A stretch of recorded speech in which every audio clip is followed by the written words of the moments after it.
विश्वास रूपिनो. तुमचा गृहस्थ जन्म कधी सफल झाला केव्हा समजावा, जेव्हा जीवनामध्ये श्रद्धा आणि विश्वासाची जोड झाली. श्रद्धा आणि विश्वास. श्रद्धा नाम कोण आहे? मां पार्वती. विश्वास नाम महादेव. आणि महादेव आणि श्रद्धा म्हणजेच पार्वतीचं मिलन झालं की गणपती बाप्पा जीवनामध्ये आले समजा. म्हणजे ज्ञान सिंधू, ज्ञान बुद्धी, विवेकाची बुद्धी तुमच्या हृदयामध्ये जन्माला येईल आणि तुमचा तो उदय करेल आणि तुम्हाला मुक्तीपर्यंत नेईल. आता विनोदा विलासिनी जे चातुर्यता कला कामिनी, ते शारदा विश्वमोहिनी. नमस्कार मिया. ती शारदा तुमच्या स्वरूपामध्ये आहे, ती चंद्रघंटा तुमच्या स्वरूपामध्ये आहे, ती कालरात्र तुमच्यामध्ये आहे. तुम्ही सर्व काही आहात, फक्त आचरण शुद्ध असलं पाहिजे. गेली 4 दिवसापासून आपण कथा श्रवण करत आहोत आणि शिव लीला आहे, भगवंताची लीला. एक लीला आपल्याजवळ आहे. तुम्ही जी लीला पाहता त्याला रामलीला म्हणतात आणि एक लीला तुम्ही करता. बोला कोणती लीला करता? भगवंताचं नाव हे चांगलं असते माय बाप, ते श्रवण केलं पाहिजे. कीर्तनात आल्यानंतर उठून जाऊ नये. कोणाचंही कीर्तन असो 2 तास असतो बसायचं आहे. एवढ्या नामाची जर गोळी लाभायची असेल तर कीर्तनात बसावं लागेल. शास्त्र आपल्याला शिकवते जीवनामध्ये आल्यानंतर जगावं करूया. जगण्यानंतर मरण निश्चित आहे. कथा ऐकताना किंवा कीर्तन ऐकताना 5 विषयांचा अभ्यास असला पाहिजे. किती? ऐका हो, किती विषयाचा? ज्याला 5 विषयाचा अभ्यास आहे त्याचं श्रवण भक्ती सफल झाली. 9विधा भक्तीमध्ये श्रवण भक्ती अत्युत्तम आहे. पहिले तर त्याला सायकोलॉजीचा अभ्यास असावा. पहिला अभ्यास कशाचा असला पाहिजे? त्यानंतर त्याला सोशलॉजीचा अभ्यास असायला पाहिजे. त्यानंतर त्याला इकॉनॉमिक्स यायला पाहिजे.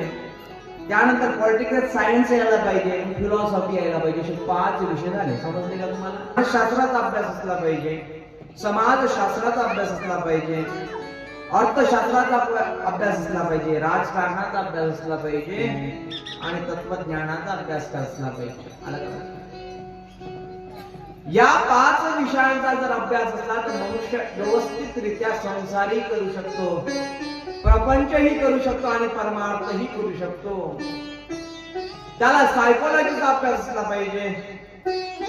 सायकोलॉजी म्हणजे मानसशास्त्र. आलं का लक्षात? मनुष्य कुमार अवस्था, प्रौढ अवस्था, बाल्यावस्था याच्यातून जेव्हा तो चढण धरण करत राहतो त्याचे संस्कार वेगळे वेगळे असतात.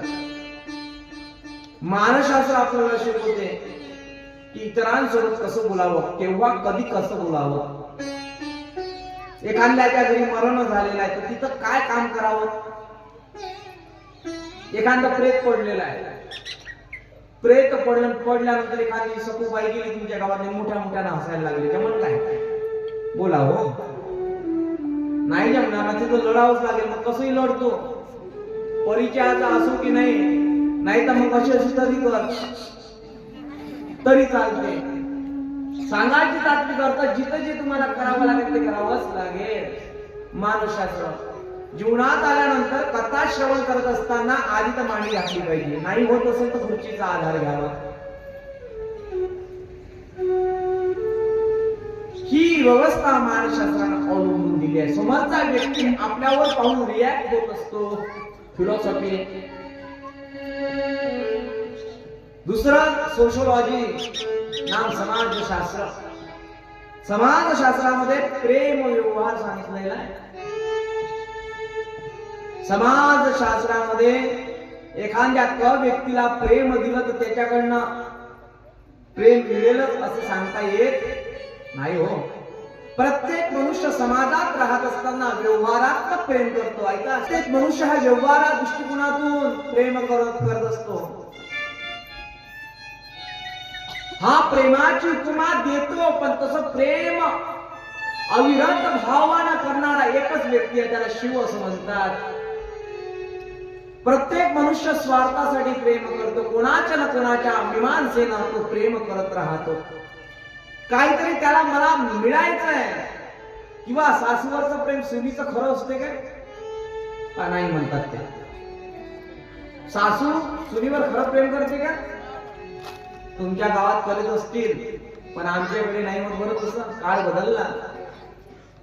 सूनबाईसाठी जर सासूनं काहीतरी कानातले किंवा नाकातले घेऊन दिले तर सोबत येत नाही. व्यवहार हा आकलनीय असतो, अवर्णनीय असतो. प्रेम हे अविरत असते. ज्याप्रमाणे नदी वाहत राहते शीतलतेनं, त्याला प्रेम असं म्हणतात. समुद्राला ओहोटी येते पण काही कामाची राहत नाही, त्याला व्यवहार असं म्हणतात. त्याचं पाणीही पिणं होत नाही, खारं असते ना ते. म्हणून संतांनी सांगितलं, भक्ती प्रेमा विना ज्ञान नको देवा.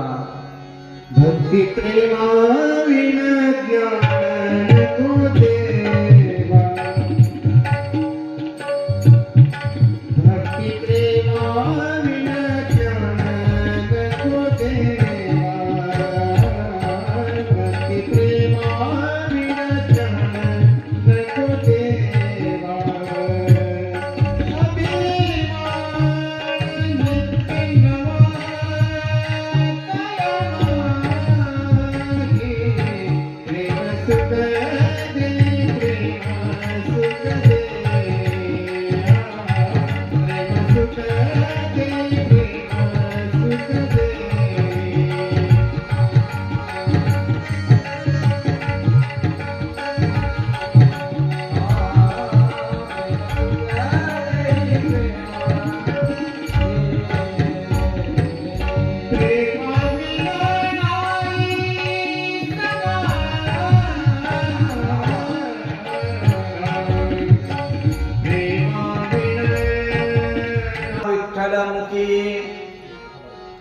तुमचे रवित धन हे मज मृत्तिके समान.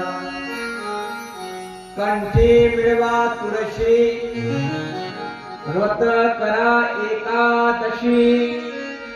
तुमचे रवित धन हे मज मृत्तिके समान. असा हा अभंग आहे. महाराज यामध्ये वर्णन करतात, तुम्ही जे व्यवहार करता, ज्या व्यवहारामध्ये धन कमवण्याकरिता जाता, संत म्हणतात ते आमच्यासाठी मातीप्रमाणे आहे, मातीप्रमाणे आहे. वैभवशाली असणारी परंपरा आहे संतांची. वारकरी संत म्हणजे भिकारी नाहीत.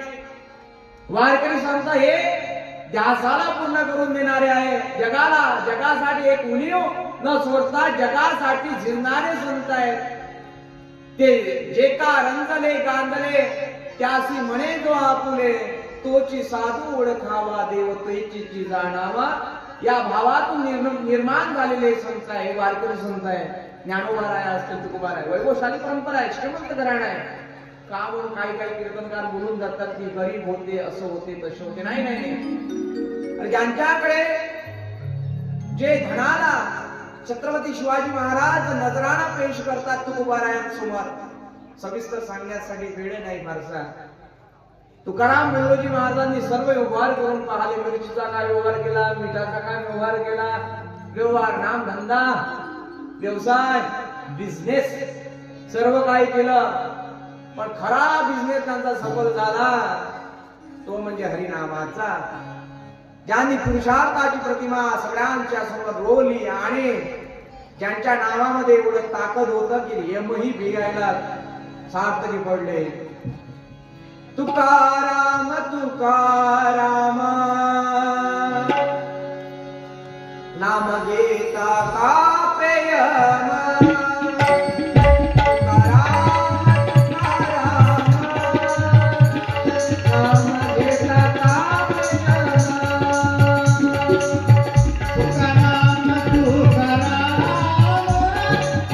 तुकाराम